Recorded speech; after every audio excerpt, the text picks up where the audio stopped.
So I am Marianne Sordi. I am the medical director for Z Systems, and I am organizing the series of webinars. But it's not about me today. Today we are showcasing Dr. Joseph Sarkisian. So I'd like to just give a brief introduction about his background. So Joseph Sarkisian, he studied biology in the University of Alabama to start, and then he attended the dental school in the University of Göttingen in the former West Germany. He graduated then in 1989, and over the next 8 years after his graduation, he was practicing in his native country, Cyprus. After those 8 years, he moved to Los Angeles in 1998 and got his license to practice in California. Currently, he's owner of a state-of-art biological dental practice in Glendale in California. And he is member of very, very important institutions. So he's member of the International Academy of Oral Medicine and Toxicology, World Clinical Laser Institute, the International Academy of Biological Dentistry and Medicine, and also the International Association of Orthodontics. So that's a quite nice CV, very impressive. So I'm very sure that Dr. Sarkisian is going to have lots of experience to share with us today. And we are pretty much ready to start listening his presentation. So Sarkisian, it's with you. Yes, thank and you. I will be collecting the questions from the chat or the Q&A. So just feel free to write down while, if you have any questions or if you want to add anything to the end. Thank you very much.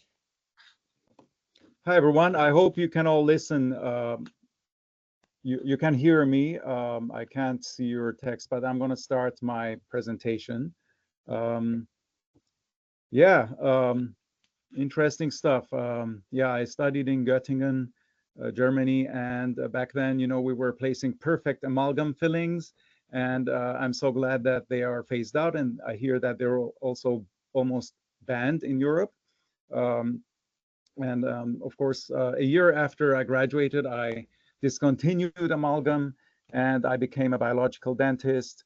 But I have to remind you that, you know, placing zirconia is not only for biological dentists. It should be available and embraced by all dentists, really. I mean, the whole body principles and biocompatible materials, we have to accept these and, you know, include them in our protocols. So zirconia and titanium, the big controversy is, so we placed titanium for almost like 4 decades, I think, and I've never placed titanium, so I can't speak about them. I just don't like them. I don't like metals in the body, electromagnetic effects, toxicity. I mean, there's autoimmune disease. There's so much research. I'm not going to concentrate on research today, but anyone can go on PubMed and read. There's a lot of research coming out of Germany, Switzerland, Europe, about the inflammation mediators, and I just want to concentrate on zirconia because zirconia is a biomaterial. So is zirconia holistic? I mean, as I said, it is placed for its merits, and most dentists who place titanium, they find it difficult to embrace zirconia because it's something new, and they're used to placing titanium with their own protocols. They have their own little brands, and now they have this new thing coming into the market for the past 20 years, of course, and they have certain responses like, oh, they break, or it's just another form of metal. That's the most, you know, ridiculous thing I've heard. But when you go back to your high school chemistry, we know that all metal oxides are ceramics. But we don't have to argue with them. I think if anyone is really intent on embarking on this new material, they can go and do their research themselves. So anyone who tells you that it's just another metal, or it's more difficult, or they break, then that means that they're just brushing you off. So this is a psychological response, that they just brush you off. And especially when they have a few failures, then they say, oh, it's not for me, and then they just abandon it. So let's forget about abandoning zirconia, and let's start with the clinical aspects of it, because I love zirconia and I've placed them for about 14 years, and I've had a really good success rate with them. And remember, we had the older versions of zirconia back then. There were the one-piece ones, and we were facing a lot of challenges in protecting them so they wouldn't fail. And I mean, look at the difference. What would you choose, really? This is a consumer-driven area, and we have to, every dentist has to face this issue at some point in their career, where patients ask for white materials, zirconia, metal free. I mean, the world is going metal free, and anyone who can afford it will have to embrace zirconia. They have to be a little ambitious, and they have to try new things. This is these are all my cases. This is the article I posted on Ceramic magazine. Just follow up of all my Z5C implants that I placed over quite a few years, and it shows that I showed that it had quite a success rate, and the success rate was really quite significant, sometimes even better than titanium. And as you see, titanium, so here we read that some of the failures were unexplained, and a lot of times the unexplained failures are because of vitamin D deficiency. So these were like late failures that I just couldn't explain, and they just got loose. But most of them, even more challenging ones, sometimes I put implants in that are so challenging, and then they succeed, and then the simple ones just fail. But there are very few, and I still love the material. And now we have all these new materials, the bone level versions, the tissue level screwed versions. These are, I mean, very very versatile system. And here I'm showing one example of the bone level one, and I want to show the bone level here right at the day of the crown restoration. When you go a few months later, you see the bone level here is a little more solid. You see a nice platform of the bone. And then here, 3 years later, you see that we have lost only half a thread of bone, and the bone is still amazing. I'm really proud of zirconia, really. I mean, it's been a blessing in my practice, because I've never placed titanium, and I can now have something to offer to my patients. Versatility is what I love about Z systems, because you've got the bone level, tissue level, angled abutments, prosthetics, and the one piece. The threads of this one piece tapered implant is amazing. It's one of my favorites. Some immediate cases, but I'll show you a lot in the upcoming slides. So topical considerations. I'm going to have to go over these quite quickly, because you already know a lot of these, and if you placed implants, and these apply for every implant system, really. Keratinized gingiva is a big thing. I place a lot of emphasis on it.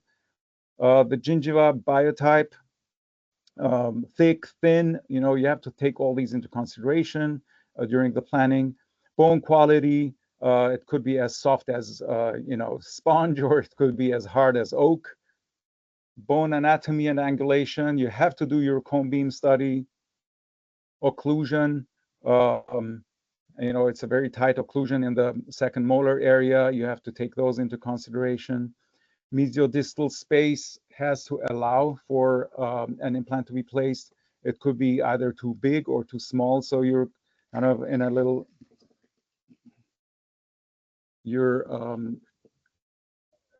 sorry about that. Aesthetic area is very important. Some patients are very picky, and you have to be really doing a lot of planning in order to not to disappoint them. Immediate versus delayed. We'll talk about all that. So now the patients, we have a lot of smokers in Europe, in the Middle East, everywhere else except California, because Californians don't smoke that much. So out of all my patients, I probably have like 3 smokers. But I had one smoker, and I placed an implant in her. Beautiful case. It's still in her mouth. So we have the vitamin D3 levels. We have to make sure that they are, covered. There are D3 testing kits that you can use, or any lab can do it. You have the bruxers for just grinding and grinding, and if you have an implant that's slightly, in interference, then it may develop periimplantitis, or you may lose it.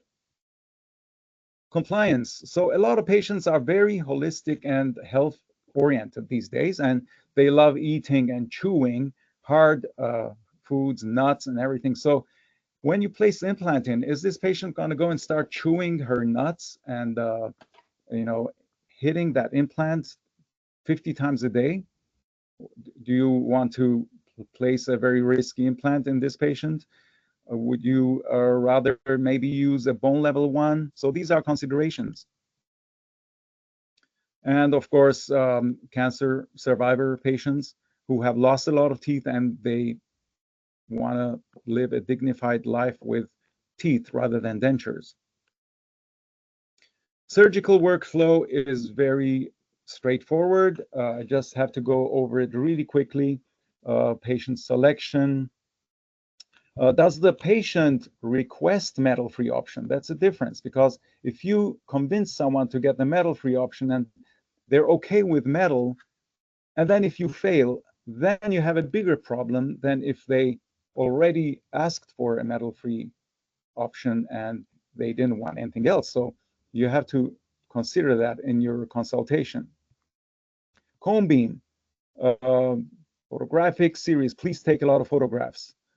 Digital scan, you have to take your study models and plan the case. Cone beam, based on which you're going to construct the surgical guide. Sometimes I do no surgical guides. It's up to you, really. You take the risks, but you have to consult a cone beam regardless. Study model analysis, construct the Essex or the suck down device beforehand. Then you place the implant. A few months later, I tend to wait a little longer for zirconia implants, because I've noticed that if I restore at the 3-month time period, then I've had a few failures. The unexplained failures were probably in that region. So 4 to 6 months sometimes. For immediate implants, I wait 5 to 6 months. And then how you restore, you either attach the abutment directly, and as I do it, I always use a CEREC system where I restore the same day. It's a beautiful system. Same day, the patient doesn't have to come back 3 or 4 times. You don't depend on the lab. It's a little challenging, but it's definitely, all the control is in your hands. Scan body is possible. I haven't done it before, but they have their protocols. You can consult with any Z Systems tech person, and they will guide you, or any lab who works with Z Systems. Impression with transfer coping, with PVC, silicone impressions. I don't do that at all anymore. And then you have the crown fabrication, whether it's lab or same day. Cement the crown, take final bite wings, x-rays, and photographs. Inspect the occlusion in a year. Of course, you're checking it on that day, so you have no interfering contacts. Because as you progress through the years, the rest of the dentition wears down, but the implant does not. The implant is rigid in your bone and it has no give. Therefore, the impact on the implant will be a lot stronger in a year or two, so you have to keep adjusting it.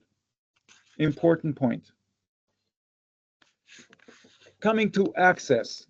Remember I said the keratinized gingiva, absolutely necessary to have at least 2 millimeters.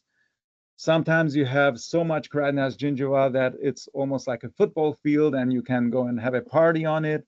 You can punch it out. You can sacrifice some keratinized gingiva. You can punch it. You can laser it, just like this case here. When you laser it, as you notice, I use the water laser. It has to be a water or a hydrokinetic style water laser, like the BioLase or Photona and a few other brands. Flaps always increase postoperative pain and swelling. So the smaller the flap, the better.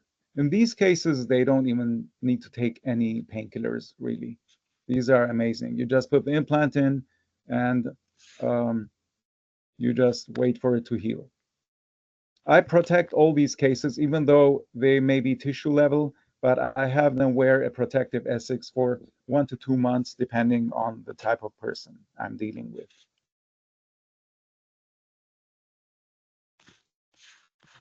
So most of my cases, about 80% of them are displacement of keratinized gingiva to the labial.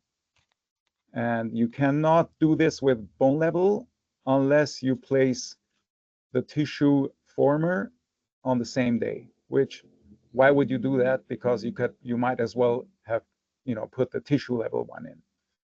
So this is the incision line. If you have enough keratinized tissue here, then you can stay away from the papilla. It is called the papilla sparing incision. As minimal as possible, so you don't have a very big flap. You choose a spot for your implant. You place the surgical guide at this point. I use the surgical guide only for the pilot drill, and then I check my pins and I proceed from there. You place the implant most of the time, as I said, tissue level, and then you suture it with tiny little sutures. You don't have to be very picky because this will heal perfectly.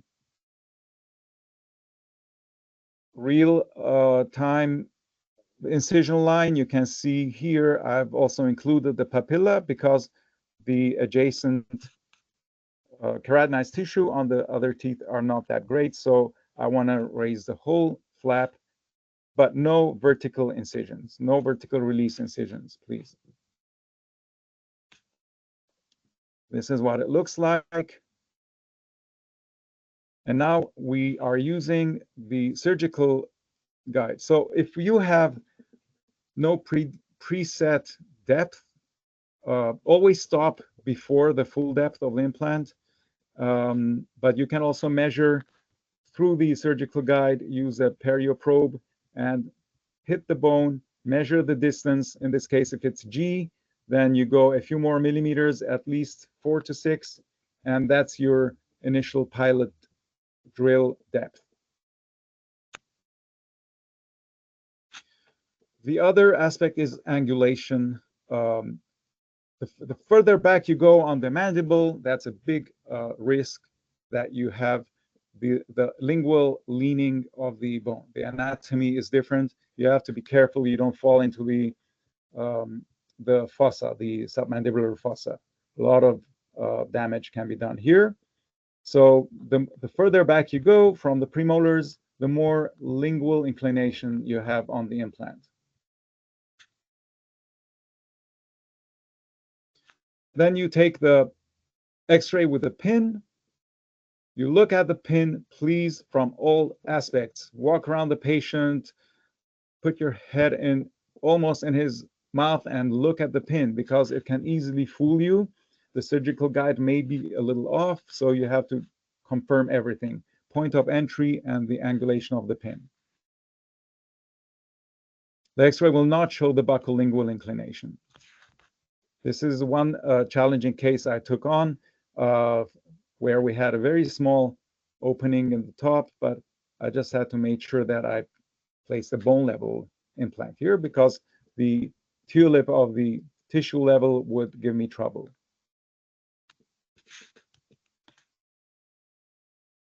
So the options for the second mandibular molar with the heavy inclination is you either can use a short implant that will stop right here before it perforates because it's more upright. The second option is to use a longer implant but go a little sideways onto the buccal aspect and use a bigger inclination towards the lingual. So you have to choose according to where the opposing teeth are. Are they here or here? And then you may need to place an angled abutment to face it upwards.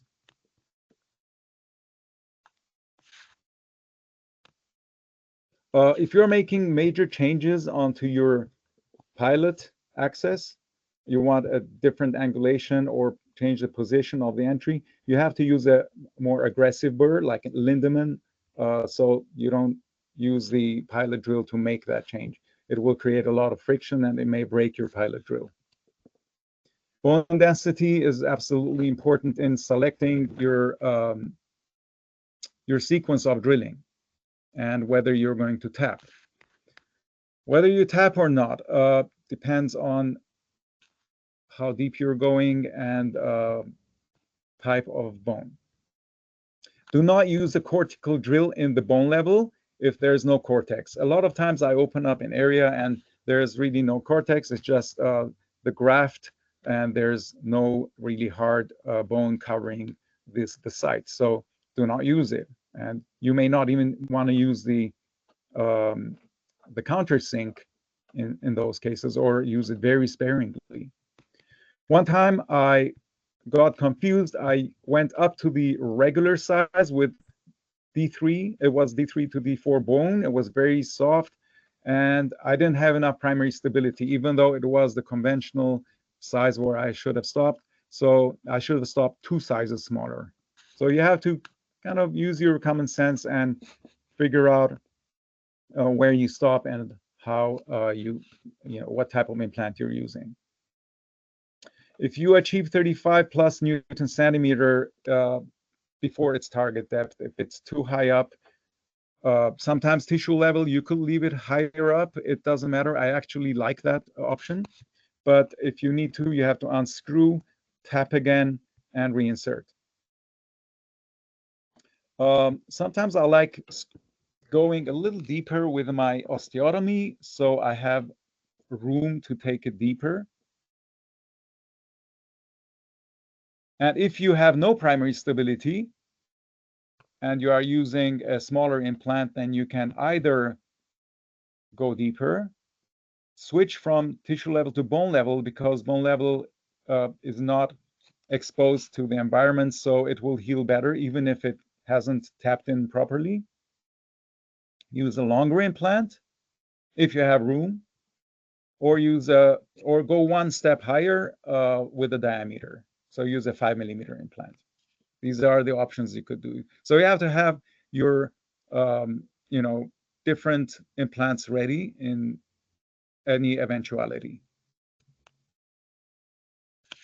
As we were discussing, the driver may break if you exceed 35, in which case you use the driver to remove the adapter and or to remove the implant and change your osteotomy. I always like to sound my osteotomy halfway through, well, in the beginning, obviously, and then halfway through, just to make sure we have no perforations into any structures we don't want to go into. Check the buccal plate and the base, depending on when you are. And also check it in the final osteotomy stage, because you want to know, maybe you are touching the IA nerve, but you don't want to really screw into it. So you may want to, in that case, you won't really cause damage unless you're very aggressive with your drilling. And if you stop the implant right before the IA canal, then you have a lot better chances of, avoiding permanent, paresthesias.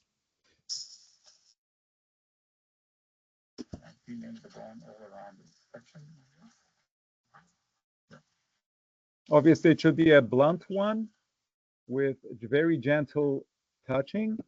Use your tactile senses and also measure the depth.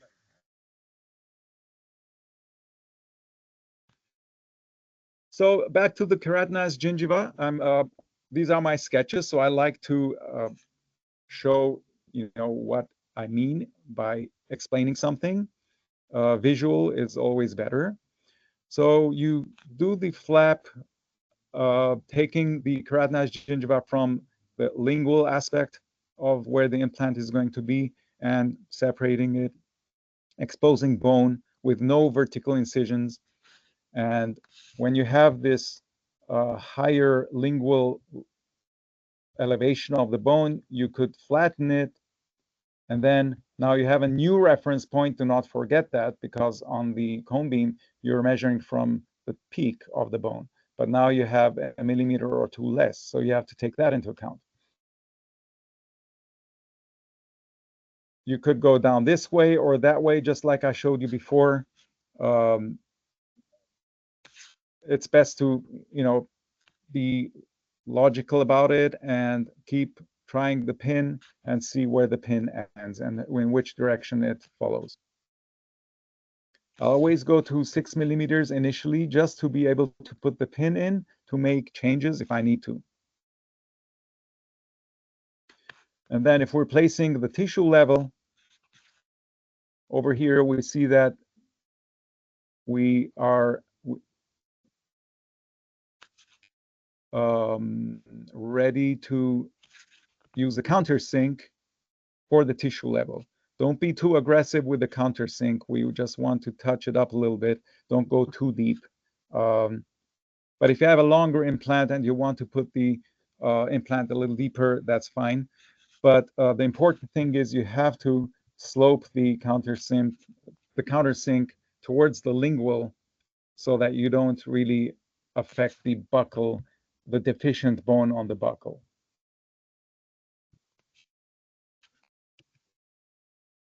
And the implant is placed. A few threads exposed are fine because it is a biomaterial. The gums, as I have seen throughout these 15 years, is that they will absolutely heal around the implant, whether it's bone or gum. Some pointers on the prosthetics of the two-piece, the tissue level. As I said, if you need to use the tissue former, in the case that you have placed the tissue level implant too deep, then you may need to place a tissue former and then adapt the keratinized gingiva on it so it doesn't fold back over the implant. But these are all basics. You can gather these from the catalogs and the descriptions on their catalogs. Immediate implantation, again, you have to make sure that you have enough of the diameter gripping the bone. Remember that it's not 100% bone contact. You are getting maybe half of the bone contact, so you have to be a little more meticulous in your planning. And you cannot do immediate implantation if you have a very thin cortical bone the cortical plate on the buccal. You have to wait a little longer. If you have no primary stability, just graft the area and abort. Anteriors, as I said, are very, very sensitive in some, situations, and you just have to consider everything. The patient selection, are they an actor or an actress? Women are a lot more pickier than men, but it all depends on the person, really. What kind of tissue biotype do they have? Do you have enough gum tissue to be able to manipulate it? Naso or naso-incisive canal. I've had 1 or 2 cases fail because of it, because you're touching the large or the enlarged canal in some people. It's so large sometimes that you have to evacuate it and graft it. And you have to have sound interim solutions to protect the implant and also give them a nice aesthetic outcome. So finally, we have come to some of my clinical cases. These are all my cases. The cone beam study, and we are replacing number 21. I'm using the international numbering system. So we always have a very thin buccal plate in the anterior region, and we do not want to disturb that. We have to be very gentle with it. We'd rather not elevate a big flap because we need that periosteum in order to preserve the buccal plate. And we will be planning to place the implant more pointing to the palatal aspect. And you have to curette the full socket in order to remove all the soft tissue and the periodontal ligament. So we change our direction, we spot the palatal aspect, we double check it with the pin, and we start drilling. We go a little deeper. We always want to stay away from the buccal plate, so we have a gap here. We may not have a gap eventually, but we don't want to strip it away. We place the implant and we suture just the papilla or the minimal flap back, so we have a volume of gum where it was originally. Here is the case. Look at the anatomy, beautiful support. You couldn't achieve this with a bone level. If you were to put a bone level, again, you would have to put the tissue former on the day of the implantation. Why would you? Well, the only reason you would is it gives you a little more versatility when you're doing a lab fabricated crown. So it's really your choice. This is 5 months later after healing. Look at the tissue. This is typical of zirconia. You never get this with titanium. This is an absolute beautiful healing response. It's almost like the tissue loves the implant. I use the water lace to expose the margins. If this implant were longer, then I would not need to expose the margins. I would put a bevel so that my crown would still end at the gum level. As you see here, I already have a small bevel.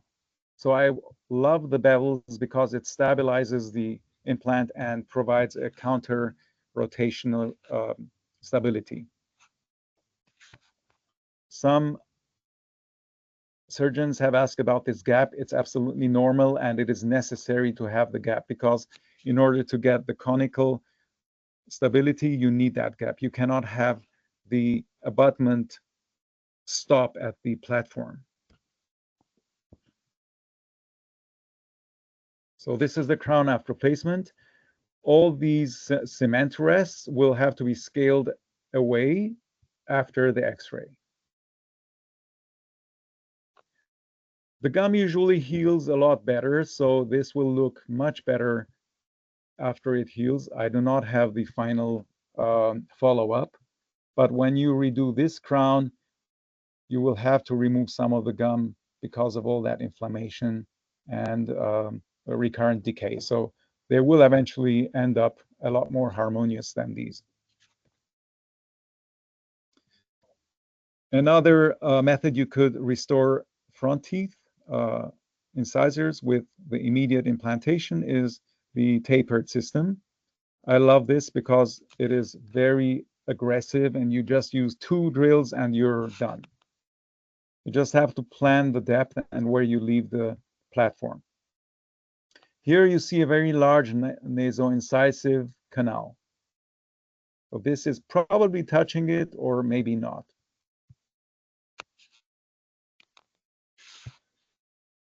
Healing response, beautiful. I just wonder how it heals so nicely. I could have done a little better with the crown, but I think it's fine. The patient loved it, so I could have placed a little more white stain, but she's very happy. Implant bevels. So the shoulder, I always bevel it wherever I can. It reduces the size of the embrasure, the foot trap. It gives you an emergence that is a little bit, reminds you of titanium, because titanium people love to fill that gap with the crown, but then they start bone level. So it's a lot easier for them to fill that whole space up. But imagine what it does to the biological zone. That is why I don't like bone level or titanium implants if I can get away with it. If you start lower, then you have a more steeper emergence, and you will have less of a foot trap. This is something that you have to warn your patients, that the implant with the crown is not going to look the same as a tooth. They have to be ready for it. They may have a little more foot trap. Here you see a typical situation where you have a crater-shaped defect and you put the implant in. The middle of the implant is above gum line, but the side is almost bone level, and you have that a lot. So how are you going to deal with that? You cannot use an electrosurge. It's very aggressive. You have to use a laser. The bevel is placed despite the fact that it's deep, but I have a lot of room. This is another case where we had a lot of bone loss. So I grafted the area with PRF just by itself, as far as I remember. And we ended up with less keratinized gingiva as normal. And we did the flap, just like I always do, and close it up. 5 months later, we have a nice zone of keratinized gingiva here, which is very acceptable. It will improve the success rate of the implants. One more thing I want to mention, if you have any fillings sticking out or rough or in need of replacement, you have to do it before restoration. And you could shave away some of the filling if there's a filling there, or even do some enameloplasty if you need to. That will improve the proximal contacts. This gum may heal, it may fill in with papilla, but even if it doesn't, then you have to provide the patient with instructions how to clean the area with a proxa brush or an interdental brush. That's very important.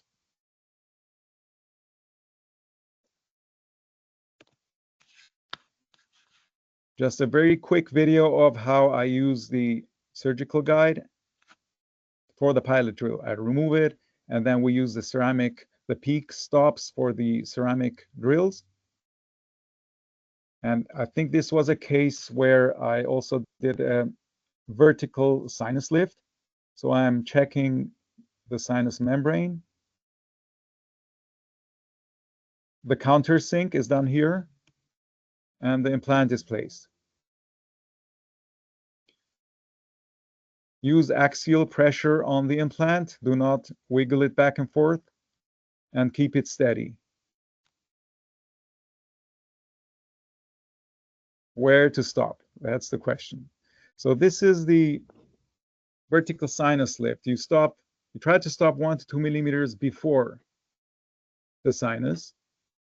So here we have a little bone left where we punch it up with the internal sinus lift punch and a small hammer, and not very pleasant for the patient.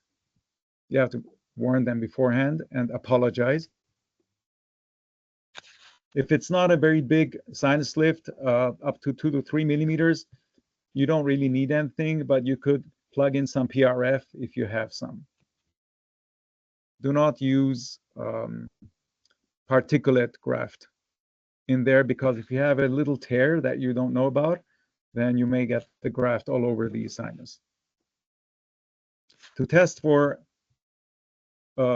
perforation of the membrane, you do the nasal blow check, where you pinch the nose and you let them blow into their sinus, and you will see bubbles come out of there. If it's a small tear, it's fine. Just don't use any particulate, as I said. Use a little bit of PRF, and you could put the implant in all the way, or if you feel like it's a slightly larger tear, then just use a shorter implant. If you could use an 8 millimeter that stops here rather than a 10 millimeter that pushes it all the way up, then just go with a shorter implant. This is one more case with a lateral displacement of keratinized gingiva with big ridges that have had no bone support, or if they have had a partial denture, you have some atrophy of the ridge. So you need to protect that keratinized gingiva by all costs. Beautiful healing again. Gums are amazing. As you see, the premolar is facing us, but the molar is leaning slightly towards the lingual.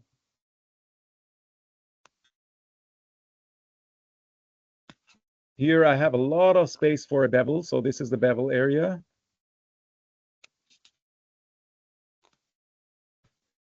Here we have a very old crown. You have to warn the patient that I may need to adjust the opposing tooth instead of the implant, because this is already super erupted, and we don't want to base our new prosthetic level on a wrong occlusal plane. So they have to be ready for that beforehand.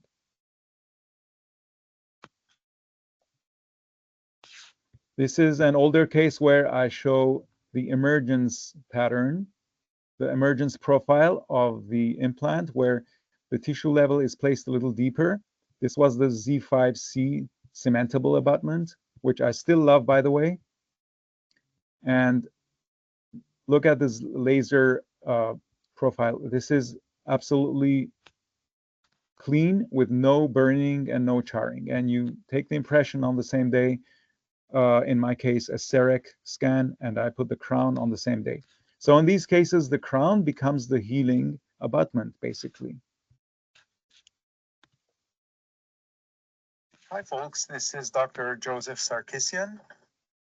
In this video, I am presenting the surgical placement and restoration of a tissue-level Z-systems. So this is one of the interesting cases that I want to show with this video. Zirconia, and they are completely metal-free. This case was an out-of-state patient, and she had a very traumatic extraction, and she flew in all the way to have the zirconia implant placed. And we see here that there's a large defect in the healing site. There's a little defect in the bone here, a lot of bone loss here. So how are we going to deal with that? Which has to be cleaned up thoroughly before the implant is Granulation, as I'm talking about it here, has to be completely removed. In this case, we are drawing blood for PRF, which will be placed alongside the implant PRF is very popular with a lot of surgeons these days. In Germany, we learned some phlebotomy. We were practicing on each other, so it wasn't a big deal, but it's generally not a big deal. Anyone can learn it.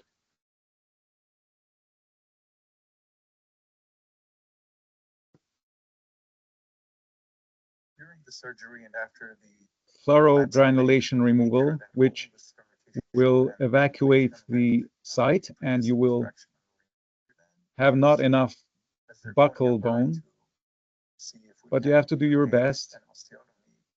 You go a little deeper. I had good depth, 12 millimeters, which gives me good primary stability. We were successful in placing this implant. However, we have to place it slightly deeper to compensate for the buccal bone plate, which is missing and which will also. So here I am unscrewing and screwing in because despite the bone loss, I had quite a lot of friction. So if I just have to go 1 or 2 more millimeters, then I could unscrew. That will give the bone a chance to stretch and then screw back in. And I could do this up to 3 times. I rarely resort to the wrench because the wrench will definitely exceed your torque. But you have to choose, you have to take your risks. Worst comes to worst, the adapter will break and then you will just be happy with it and you remove it. And you continue with putting the cap on. Use the star-shaped one.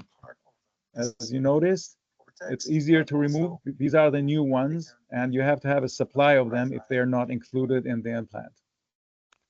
The star-shaped ones. PRF was placed mainly on the buccal aspect, just to give us a little more volume. Second, if that bone defect has enough bony walls surrounding it, it will definitely form new bone. Third, so here you see that the implant is a little further to the distal, which I didn't like that much. And we still have the bone defect. But look what happens 5 months later. And comes back 5 months later. And sure enough, we have. Well, this is the recap. This is implantation, but now this is 5 months later. We have a lot of bone loss. I mean, bone growth in that big defect that we saw. And look at how the gum heals over the implant because they love zirconia. The Waterlace is using to expose the implant, which you could technically do with an electrosurge, which I do not recommend. Implant is tested for stability. If you are a zirconia dentist and you are kind of in the higher elite of dentistry, then you should invest in a good laser machine. I think it is absolutely worthwhile because you could do wonders with it. And remember how much time you save. Time is money. So you are doing things on the same day. 3 steps on the same day. If you have digital technology, the laser, and something like CEREC, where you can restore it same day. And the patient does not have to come to you anymore, despite how much they love you. Burning from the laser. The next thing we do is we test the implant by torquing. Oh, testing. I have to talk about this because we had the perio test in the old days and they're discontinued. So you have to use another method. I just do a little torque test up to 20 Newton centimeter. If it's failed, then you will see it spinning. You don't have to really tighten it with all your strength to test it. So that's kind of up to what method you want to use. We chose an angled abutment. If an implant has failed, by the way, and you're putting a little rotational torque on it, it will hurt. And no pain is also a good indicator. You can also slightly tap on it and it will sound like stone. Whenever it reaches the required torque will To compensate for the distal position of the implant, I place an angled abutment which is now facing mesially. You can see how it's bent here, and I do not exceed that. Do not put a lot of pressure on the ceramic screw. Hold it straight down, tighten, and then as soon as it starts bending, just let go. Don't put excessive forces on it. Remember, the force is the conical engagement of the abutment in the implant. You don't have to exert excessive forces on it. Both the abutment and the platform of the implant can be prepped with a fine With my laser, I have provided a nice contour on the gums in the distal, as you see. The CEREC impression is taken, designed according to normal CEREC parameters. Note that and the crown is made is nicely sculpted using contour in lace. detail to Just fit have to the ensure that emergence profile, but is not too adapting tight. You have to contour leave some room for the gum to enough grow back. false underneath. Here we can see how a small bevel has been introduced on the facial aspect of the platform of implant. And the two reasons for this is to introduce an anti-rotation aspect for the crown. The secondly, crown is obviously a little too far to the distal, so we have something like a cantilever towards the mesial. We have to make sure that the cantilever part is not under pressure by the occlusion. It is absolutely essential to avoid excessive occlusal forces on the crown, particularly when these are off-center. As we see in this crown, the mesial extent is a little bit too far cantilevered.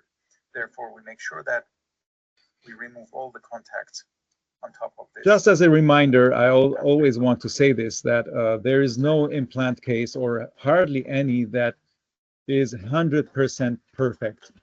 There's always something wrong when you place an implant. It may be, it's almost like an artist, you know, you draw something and then it's never perfect. You want to make changes to it and it just doesn't come out the way you wanted it.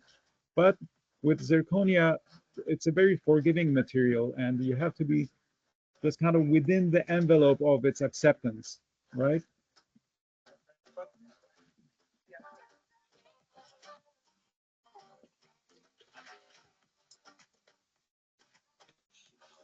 So the patient actually watches all this, and they're having a field day out of it.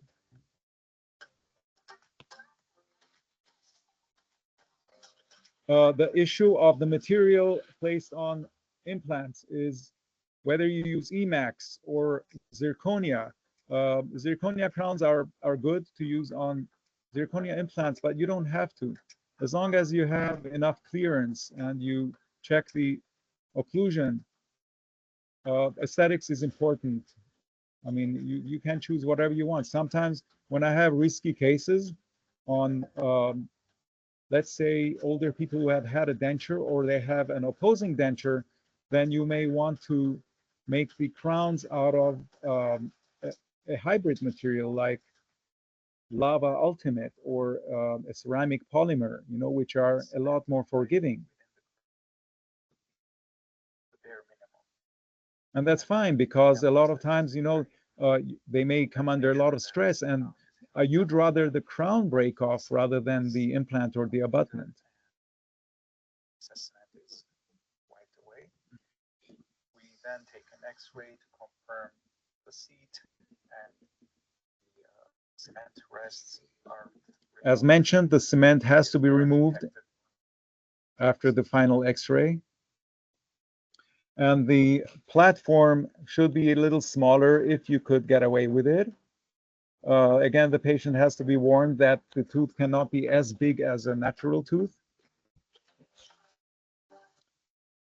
So I'm going to cut that short and now go to the bone level implants.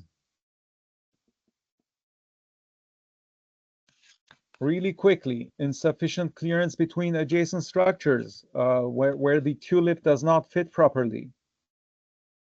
Unreliable patient, or bruxers, just cover the whole thing and let it heal. Insufficient primary stability, good to switch to bone level. Simultaneous sinus lift, where it's kind of tricky, you don't have a lot of primary stability, just cover the whole thing.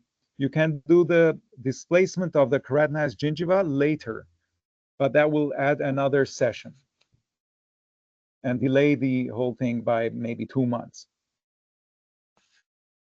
Some immediate cases where you don't have primary stability, or you're grafting at the same time, those are good indications for bone level. The sequence of the drills are quite straightforward. I'm going to shortcut this. They have a wide range of abutments. I'm going to shortcut this again. And how to cement it. Again, this is all in their catalogs. I've talked about this. And now this is a nice case that I have to show you with the bone level one. It's not too long.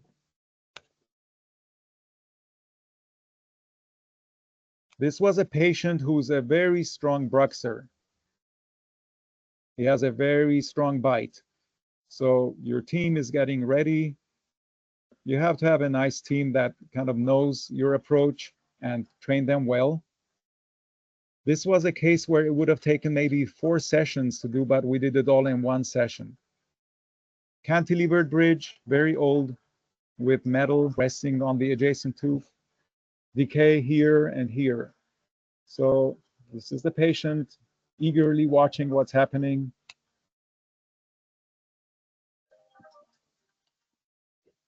First, we remove the bridge and we make a crown on the adjacent tooth.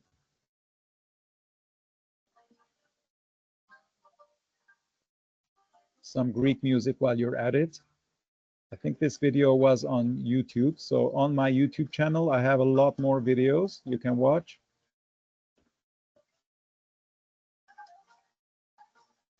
I did not use a surgical guide because obviously we did it on the same day. I couldn't have fit it on an old crown. The zirconia is placed already, it's cemented. So the crown in the back is zirconia.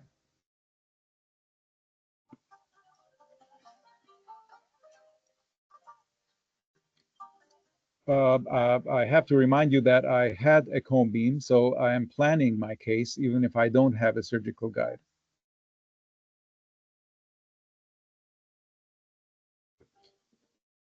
Another challenge is that the teeth are very close to each other. So that's another reason why I use bone level. This is the cortical drill.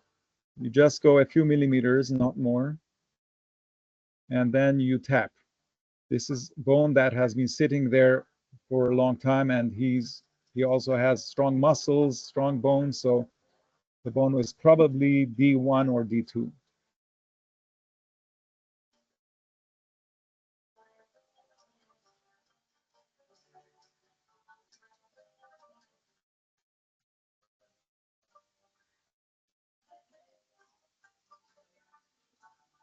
Some people complain that the adapter does not hold the implant very well, but after it snugly holds it, it's hard to remove. So be patient. Don't go back and forth. Just give it a little time.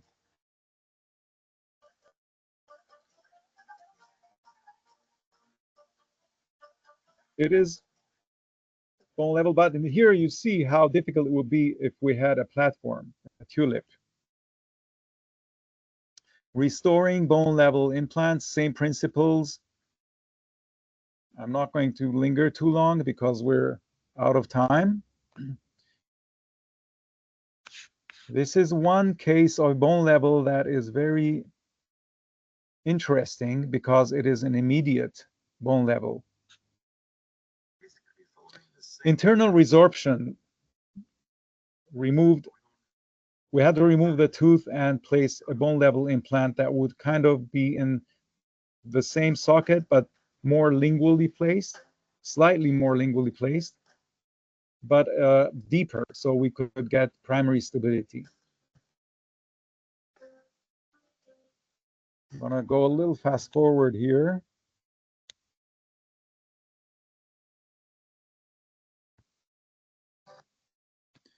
So we're removing the crown and cutting the side so we can easily remove it. But guess what? The crown shattered, it broke off, and we had to spend a little extra time removing the root tip.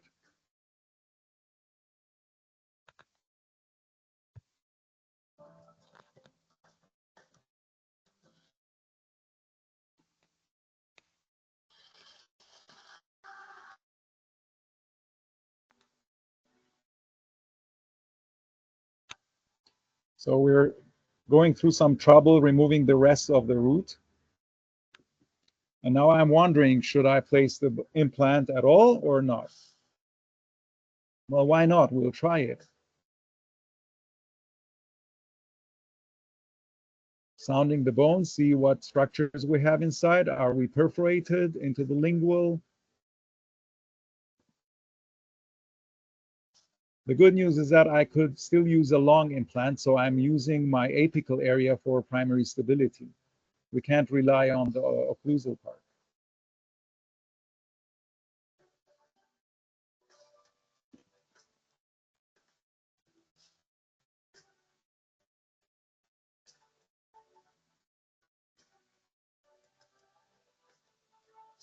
The patient was very easygoing. You can do anything to him and he will not complain. A great case selection. So we go deeper. This is a bone level, so you can go as deep as you want. But obviously we had all that bone loss, so it turns out it wasn't that deep after all. Canines have the worst buccal bone plate. They're very thin. You can easily lose it. So what are we going to do here? We used PRF, obviously. Let me go a little further. See the bone loss from the resorption? We're still above the bone. So the PRF is being prepared. Sorry, we got to fast forward.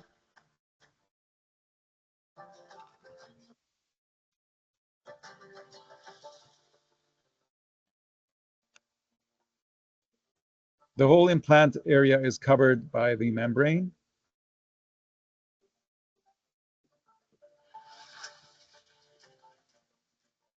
I use PTFE sutures as much as I could, unless the patient is an out-of-state patient or comes from far away. So we want to make sure that the margins of the S6 do not big into the gums. Okay, and then now we. S6 do not big into the gums. I gotta exit this video.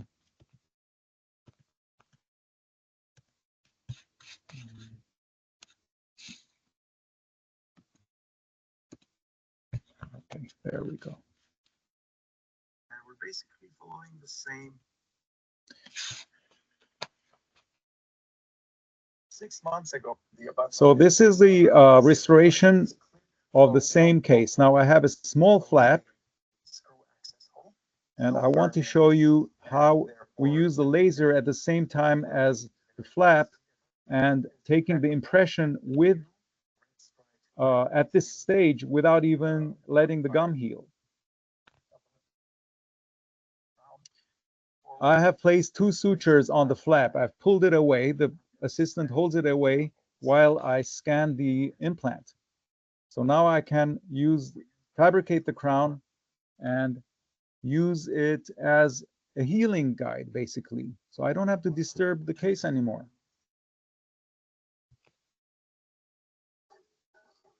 And we for a few seconds. The other good thing about this is after cementing, you can still continue cleaning the gums, granulation, clean out all the cement. So there should be absolutely no cement left because this is technically ending subgingival. And we are displacing the keratinized gingiva to the facial. Now I will be placing the suture. And this is the final 1-year follow-up. Look at the gum response. I love this case because it absolutely did not disappoint me.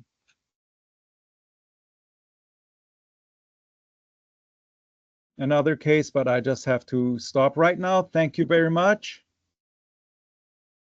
Thank you for watching, and I will take you back to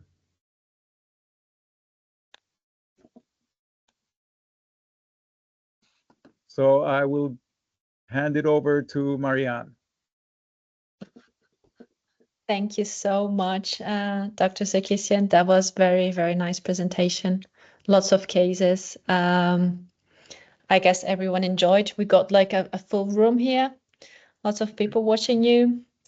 Let's see Oh if yes, any abutments questions. can be prepped. Definitely, there was a question. Yeah, it's good that you're texting me the questions. Abutments can be prepped. Always, I always prep the abutments. Absolutely.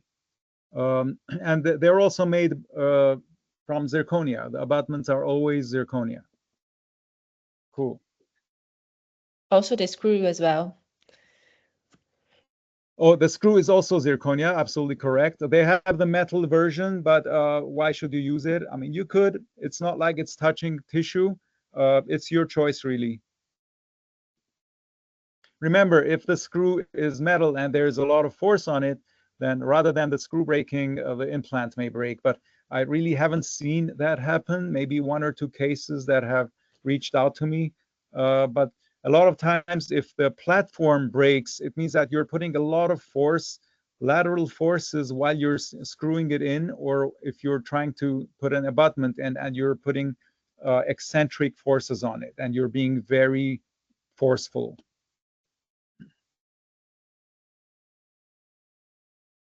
Cool. Any other questions? Lots of compliments for you. Okay, is having a problem with shortening of the abutment or getting accustomed, and I could not find a reason why he could. Oh, that's a case by Ceramax. Okay. Excellent presentation. Joseph, you can even stop sharing now so you can see you in the big screen. Brilliant. Is that good? You see me now? Yeah. Yeah, a lot of times when you shorten the abutment, in the case that you don't have enough clearance, you have to grind it down so you have probably 1.5 to 2 millimeters clearance, and then all of a sudden you notice that the abutment is very short. So what do? You start prepping on the implant platform. You do a crown lengthening with the laser. It's possible with the laser, but it's a periodontal procedure. Then you have to do a small flap, grind away some bone. I can all do it on the same day with the water lace. So you are going downwards to get the the crown length at the expense of the implant. So you're putting a larger bevel on the implant and using the implant as part of your abutment. That's kind of the last resort you do when you don't have enough abutment height left.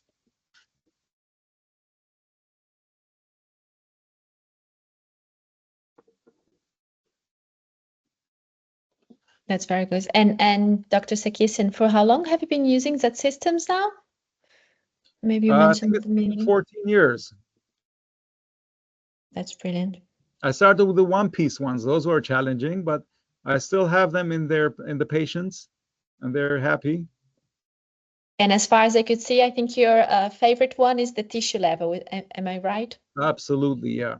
I place a lot of emphasis on the biological zone. I don't want anything, any interfaces in the biological zone. And it's interesting as well that you place the implants and you restore them. So you understand the protocols from the very beginning to the end. Yes, I have full control, and I also have control over my failures. If I have a failure, then it's on me. It's not because of Z Systems shortcomings. It's not because of the lab. So I take full responsibility, and I am quite successful. My rate is very good, but when I get a failure, it's on me.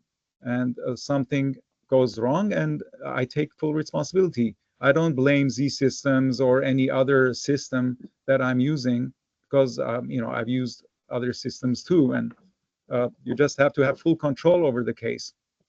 That's the advantage when you have full control from beginning to end. Yeah, that's a very, very nice approach. Any more questions? Well, I hope you enjoyed the presentation. I think you had Sarkisian's contact in his presentation. You can always contact me, contact anyone from Z Systems. We are here to help. And next month, we are going to have another webinar. So as I always mention, we're having webinars once per month. We try to cover different languages as much as we can. But at a later point, we always upload the presentations in the website. So I understand that not always people are available to watch. And sometimes, I mean, for us, it's evening here in Switzerland. It's still bright in the US. And for example, I know there's some dentists in Japan that would like to attend, but it's very late for them. So that's why we make it available on the website.